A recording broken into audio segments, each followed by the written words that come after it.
and the 2011 version is just perfect. Hi friends, welcome back to my channel. Today I am creating a tag. So we'll see how it goes. So the tag I'm creating is called the Adaptation Dilemma Tag. And basically it's 10 questions on book to movie or TV adaptations. So I'm going to do the questions and then I'll tag some of you if you are interested in doing it as well. So I have the questions here just off screen. And the first question is, which book to movie adaptation do you think got it right? And I have to go straight to like my two favorite adaptations of my two favorite books, because my two favorite books have been adapted a lot. So I went with my favorite adaptation of Persuasion by Jane Austen, which is the 1995 version with Ciarán Hinds. I absolutely love that. That was the first version I saw, so I probably have a bias on that, but I have not liked any of the other ones that I've seen. We'll get to another question about the 2022 one. Ugh.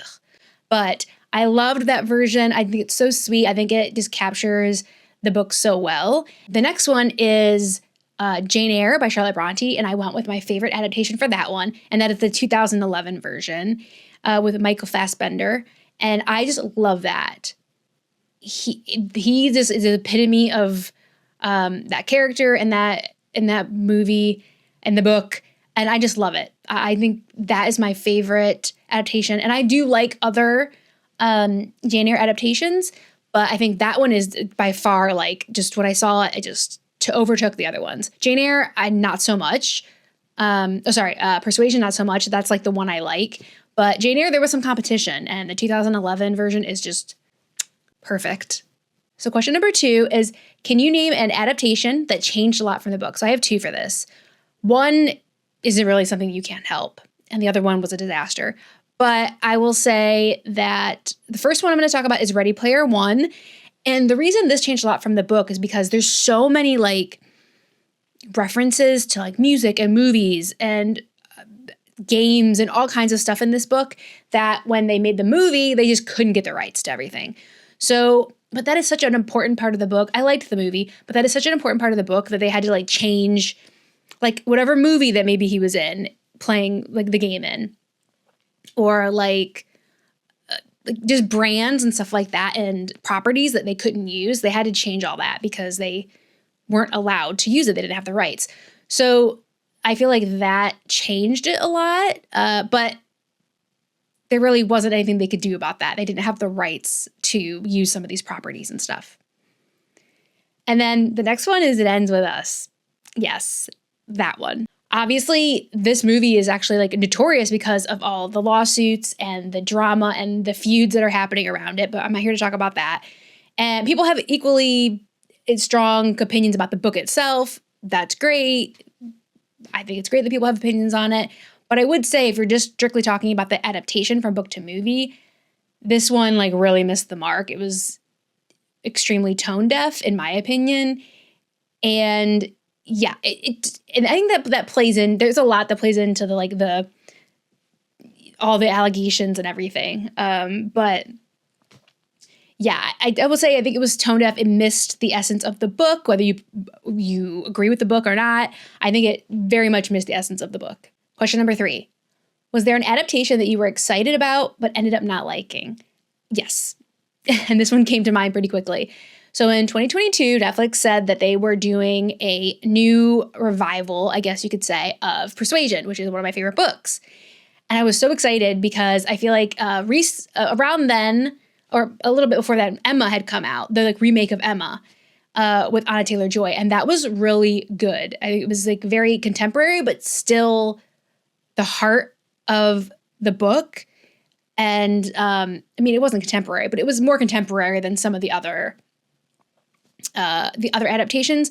Like the clothes were extremely bright, the like production, like the set design and the costume design was just like very like a new take on it, and it was done very well. So I was like, ooh, okay, if this is kind of in that vein, I'm gonna be really excited for this Persuasion.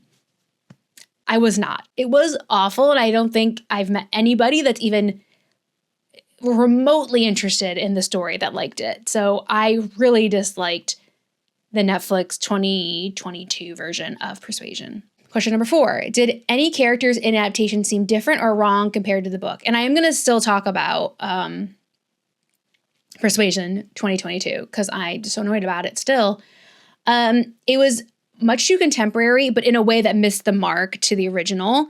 Like I said, you can do it in a contemporary feel like Emma did. They did very well with Emma, but Persuasion was just way too contemporary. Like even like the language they used was, you can update the language, but it can't feel completely out of place.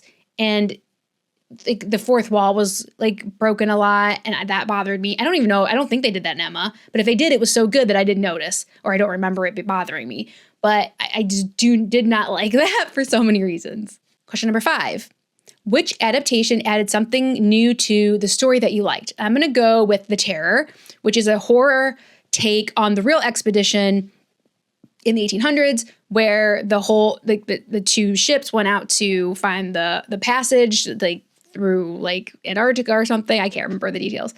And they all basically starved and possibly had lead poisoning and ate each other because they were out there dying and they were like stuck in the ice for years. Like the Western Passage or something. I can't remember. Anyway, this is a horror take on that. So while there's a plenty of horror that happened in real life in that situation, now also in this take of the book or this of the story, there's like a monster out on the ice hunting them as well. And so AMC did a mini series on this, and it was brilliant. I loved it. And I think the thing that really brought more to it than even the book was the cast. Kieran Hines, again, from Persuasion fame, was in it many years later. Tobias Menzies, Jared Harris. There was like such a good cast in this. Those are just like the top like big names, but the cast was so well cast that it really elevated the story, and I just loved it. Question number 6. Do you think some stories work better as movies or shows? Yes. I feel like budget kind of varies because TV generally has a smaller budget than movies, but I would say that generally speaking, I would want something that is being adapted that I like to a TV show because you have the time. You have the gift of way more time to tell the story. And usually that is the reason people don't like adaptations. That's a big reason because they don't have time to capture everything. And with TV, you have more time to capture things that people loved about the book. Question number 7. Have you ever liked an adaptation more than the book? And I really had to think about this because I could not come up with anything. Then I thought, Jurassic Park, of course. It is a book. The book was good. The movie was better. End of story. Like that movie is a classic and it is so much better than the book. Question number 8. Books you want to see adapted. So I have like a little list here. I put the Selection series. This is a really fun series. I think this would be like a CW. It would be a good fit for it, like a YA kind of like older teen show. I think it would be really good as a show. It is basically like a prince queen competition, like to marry the king. But it's so like scandalous and heartfelt, and I ate those books up. So I think it would be a really good like CW show. The next one is A Court of Thorns and Roses, which has been punted around different places for a movie or a TV show. And I think as of right now it's dead, but I haven't heard anything new. But I would like to see that, especially with how popular the books are. I would love to see probably a show. I'm always going to want a show instead of a movie, I feel like. So I would say a show for that. The next one is The Queen of the Tearling.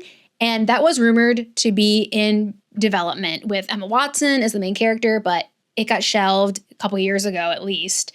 And I just think it's a really solid fantasy trilogy, and I would love to see it as a movie. I think it could be done as a movie. Yeah, that would be a good one. And the last one is Love in Other Words. I think that this would be a good movie, actually. I don't think it needs a TV show. It's a romance. And it's kind of like a second chance romance, and I just adore it. And I would love to like see how it was cast and to watch it all the time. Number 9, how important is it for adaptations to stick to the book's main ideas? As someone who's like sympathized with adaptations, because I also have a film background and I'm an avid reader, so I can see the frustrations from the readers, but I also be like, it's not possible to copy a book verbatim into an adaptation. It's just not. So I've been sympathetic to both sides of this issue. And I think a word that comes, I've said it before, I've already said it in this video, but a word that comes to mind to me that I like an adaptation if it captures the essence of the movie. Of the book, sorry. Sure, other things can be changed and that can be annoying, but I think I'm satisfied if the essence of the book is captured. And that's why I think like Persuasion and It Ends With Us of the 2022 Persuasion, the essence of those stories were not captured. So I feel like because of that, they failed for me. But I can be pretty forgiving of an adaptation if I feel like the essence was captured. So the last and final question, number 10, is there a book you think should never be adapted? And you can take this any way you want. Morally, is it unfilmable? Is it is the technology not there yet where it would do it justice? Yeah, I think this is a good question to ask, but I don't really have an answer. I went through my Goodreads, ones I've read, and I'm like, should any of these not be made into movies that weren't already made into movies? And I could not think of one. I couldn't think of one off the top of my head. So yeah, I don't have an answer for this one, but I would really be interested to hear your answers of if there's any books you think should not be adapted. All right, so that is the Adaptation Dilemma tag. I will tag some people below if you are interested in doing it. And if you can just steal this. If you see this and you're not tagged, please feel free. I would message me if you do it. I would like to see your answers. And please subscribe while you're here. Also, besides the shorts and long form content, also twice a week we do reading and productivity sprints live on YouTube. So it'd be great if you stopped in there and chatted and said hi. So I think that's all for today. Thanks. I'll see you next time. Bye.